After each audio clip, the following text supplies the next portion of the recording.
শীত মৌসুমে নিত্যপণ্যের বাজারে দামের ওঠানামার মধ্যে ডিমের বাজারে কিছুটা স্বস্তি ফিরেছে। সরবরাহ ভালো থাকায় ডিমের চাহিদা কমেছে, ফলে খুচরা বাজারে এক ডজন ডিমের দাম কমে এসেছে। তবে শীতকালীন সবজিতে বাজার ভরপুর থাকলেও বেড়েছে এর দাম। বাড়তি মাল কম, পাইকারের দাম ছাড়ে না, বলতেছে ভাই মাল পাওয়া যায় না, মালের দাম বাড়তি।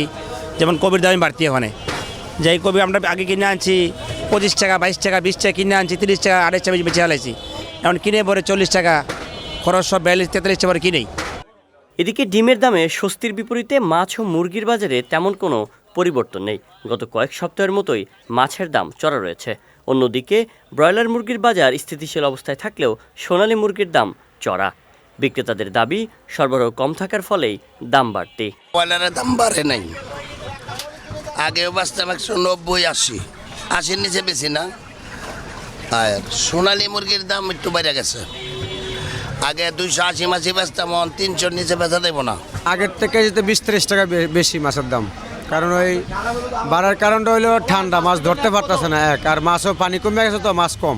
বাজারে নিত্যপণ্যের দামের এমন ওঠানামায় বিপাকে ক্রেতারা। তাদের দাবি বাজার থাকবে ভোক্তার সহনীয় পর্যায়ে। শুক্রবারে এরা কেন যেন একটু দামটা বাড়ায় দেয় সব কিছু। মুরগি সাধারণত আমরা 600 একটু নিচে কিনি, কিছু আজকে 600 নিচে কোনো ক্রমেই নামা যাচ্ছে না।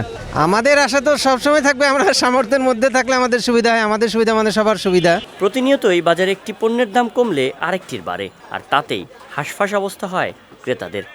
বাজারে শীতকালীন সবজি দিয়ে ভরপুর থাকলেও আবারও দাম বেড়েছে কিছু শীতকালীন সবজির। কেজি প্রতি প্রায় দাম বেড়েছে 20 থেকে 30 টাকা পর্যন্ত। পাশাপাশি হঠাৎ করে দাম বেড়েছে মাছেরও।